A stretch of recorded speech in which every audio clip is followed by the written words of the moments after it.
everybody, it's Pam with Jesus Junk Journals and another one of my videos on humanizing your junk journal. Today we're going to use hankies. I'm going to use hankies, and I have quite a few from my flea marketing. So here we go. So here we are once again in the middle of something, and I decide I should probably shoot a video of this. So I'm going to catch you up on what I'm doing.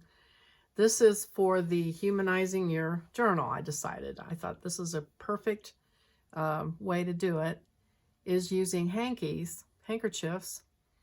And I wanted to, so what I'm doing is I took a piece of white, just cardstock, cut it to the size of my journal pages.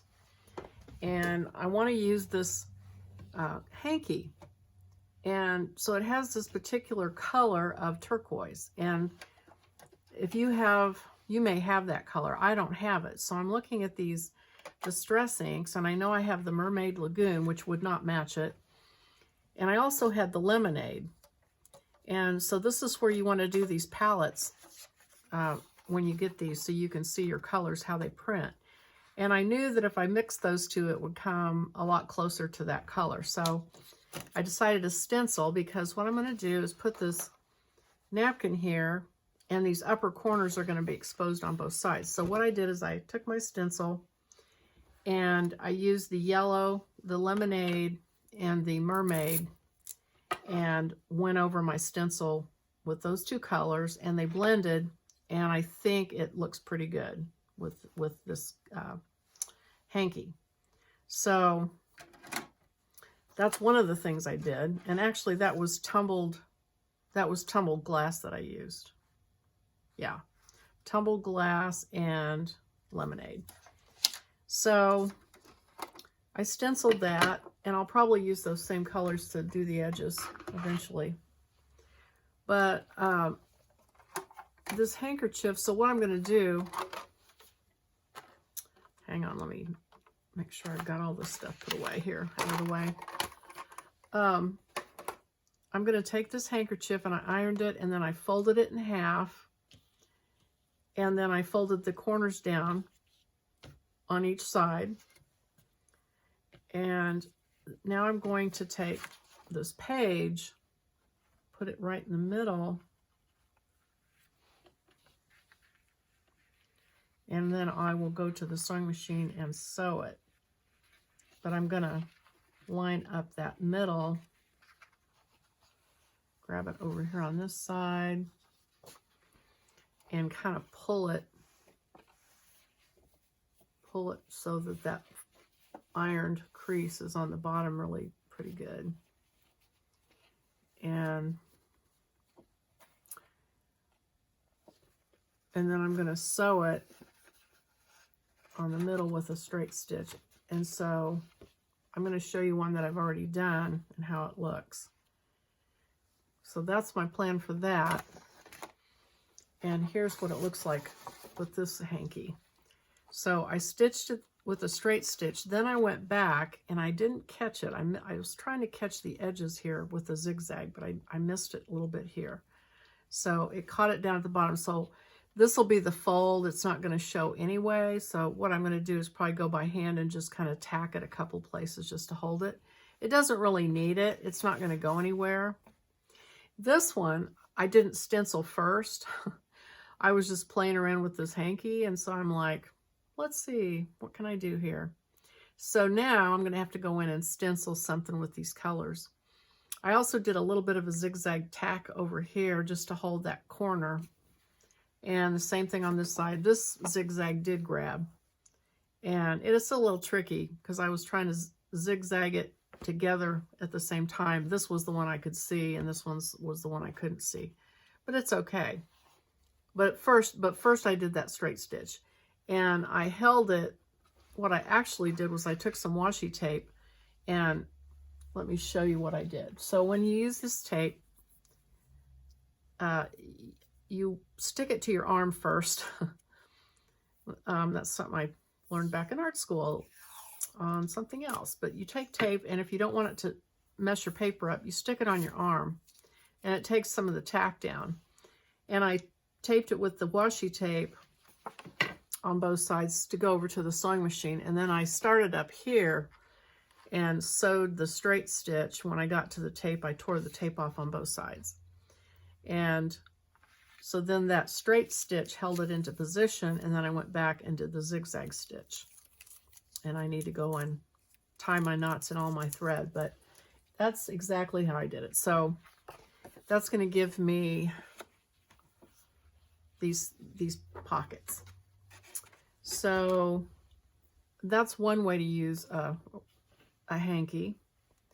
And if you're watching my other series on the retro, you're seeing the same thing, but I just wanted to capture it for the series called Humanize Your Journal, because this is just a really great way to add some fabric to your journal. So this handkerchief, and I'm going to have to repair it right there, but I took it and it's about the size, that's the size of my pages for the journal I'm making. So I just folded this up, and I'm going to let that be the pocket in this page. And what I'm going to do is sew this onto one of the pages. And for instance, probably not this one because it's already got a backing, but here, let me find one that's like this. And so I'm going to take it and stitch it around the edges. So all the way around the edges and maybe up the middle just to hold it. And then that'll be the pocket on this side of it. And the paper will make it stiff enough to work. So that's another way to use a hanky. So I used some of that iron-on stiffening on some of these, and I showed it in my other video, like I said, but I'll go ahead and show it again. I had the extra strong iron-on stuff, and they make one that's lightweight, and my sister told me after I had bought this already, she said, be sure you get the lightweight. So if you're going to get it, get the lightweight, because you can see this is a little too stiff for my taste, but it's okay. So this was a little child's napkin, and I just cut a piece of cotton cloth the same size and put that interface iron-on stuff in between it and ironed them together. So I'll just put that in a journal and let that be a little short page.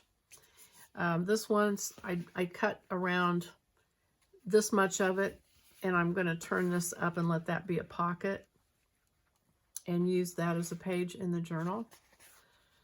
And then this one was my mistake one.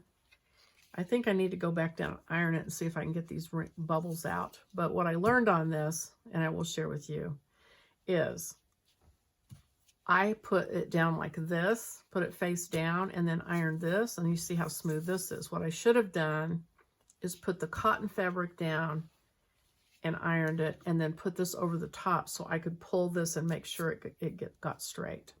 So what it did is that. But my intention is to turn this up like this, well, actually on this side, and make a pocket like I did on the other one. So, okay, so I'm going to come back on here. I wanted to add something. I've come up with a different idea. I went down, and the napkin that was really bubbly and messed up, I decided I didn't have anything to lose, so I went ahead and ironed it again, and I think it's better. It took a lot of the bubbles out, and it's laying flat. It still has a few wrinkles ironed into it. And so I folded this part up and ironed it. And so the back is not particularly attractive. So what I'm going to do is take this handkerchief, and I think it works well because it's white, so it's not like competing colors or anything. So I'm going to take this purple one, and I'm going to stitch them together. And that'll give me 2 pockets on this side, 2 pockets on the other side, and it'll be a nice weight because of that interfacing, or that ironing, whatever that stuff is, fusing material. So anyway, I just wanted to let you know that you can rework this whatever the ironing stuff is. I heated it up, hit it with a hot iron, and I was able to peel it apart a little bit and kind of pull it and straighten it somewhat. So there is a little bit of flexibility if you mess it up. Okay, so here I am at this stage. I've got another idea, and I thought I'd turn the camera back on. I'm just kind of working these things out as I go, and you know, I don't want to bore you by having the camera on that while that's going on, but I thought I better show you this before I went any further. So this particular handkerchief had this sort of design, and I decided to put some reinforcement with that iron-on material and some cotton in this square, and my plan was to turn it up and use it as a pocket at the bottom and let these kind of stick out on the edges of the journal, and I was okay with that. But as I kind of played with it, I thought, well, I decided I'd fold this back on this side for a pocket on this side. And then I was thinking that I would fold this side down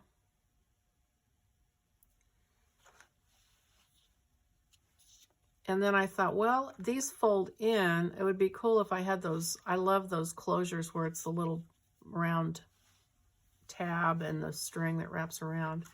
So I took a piece of just white cardstock, and I just had a scrap, so I kind of cut a piece that just barely kind of overlaps these edges. And I folded it in half, rounded the edges, and then I used my Moss Distress ink and my Dusty Concord, because those were the ones that matched the best, I thought, of what I had. Then I took the photo, what am I trying to say? Vintage photo, oh my goodness, and did the edges. And I did this the same height as my journal page, so it'll go the full length. And so what I think I'm going to do is put either a button on each side and then have some thread that runs through this. This will be stitched, you know, into the journal. And so there'll be thread coming over that wraps around the button. And I can't decide if I want to do 2 buttons or if I just want to do 1. But anyway, I wanted to show you this before I got any further so I could take it apart and kind of explain it to you. So, you know, that would vary from hanky to hanky, but it's just, you know, they're all different and they can all be a different idea, you know, to use. So that's what I've got so far, and I will be back to show you the end result. Okay, I am back. I thought I would turn the camera back on for this. So I cut several pieces of cardstock in 1-inch circles with a punch, and I glued 3, I think it was, together. I just used glitter glue. I inked them with vintage paper, vintage photo, and I've got this piece of foam that I use when I bind my journals. And so I took my awl and I just stab into the foam when I make a hole. So poked a hole in the middle and put it on this and where I wanted it, poked the hole. And then I have these little mini brads that are Tim Holtz. And just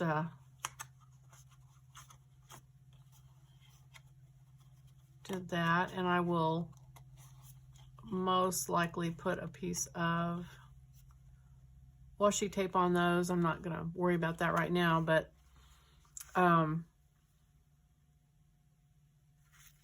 I wanted to show you that in case we have new people that have never done that before. So that's the circles. And then I will take a piece of my waxed linen cord, and let's see, well, I can always cut it off. So I'm just going to cut probably about a foot of it. And I actually put 2 circles with 3 layers of paper on each one. So there's 6 layers total, but they're 2 separate circles. And so I'm going to tie my knot. I'm going to put this in the middle of that and then tie this in a knot. I've got a train and my husband sneezing, so if you hear any weird noises, it's one of those two. Okay, so tie that and then cut it.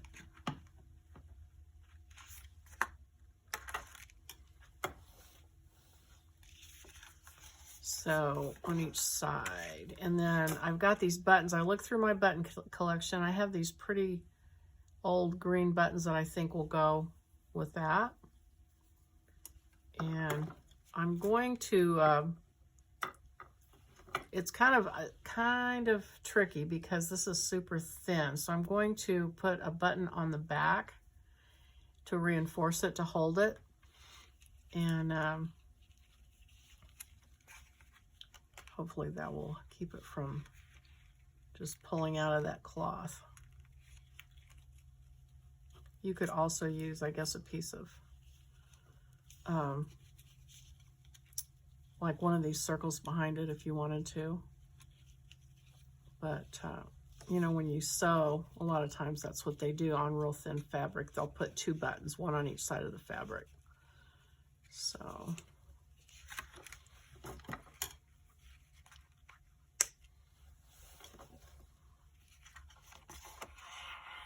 okay, so that's done.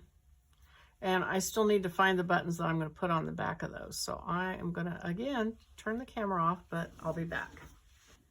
Okay, so here I am at this stage. So what I did,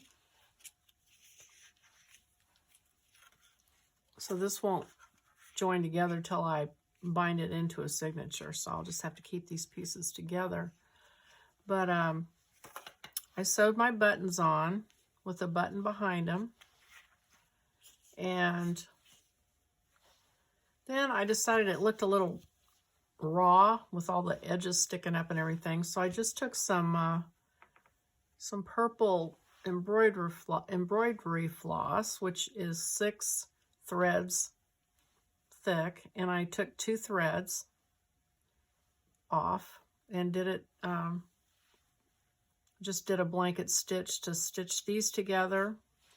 And then I did these, I left it loose, but I did these edges. So this will give me a pocket, you know, when this opens up, you'll be able to put things in here on both sides. And so then these will wrap around the buttons, between the 2 buttons, and tie off like that.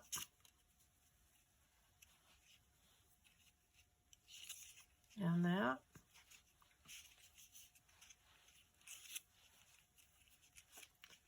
And let me see.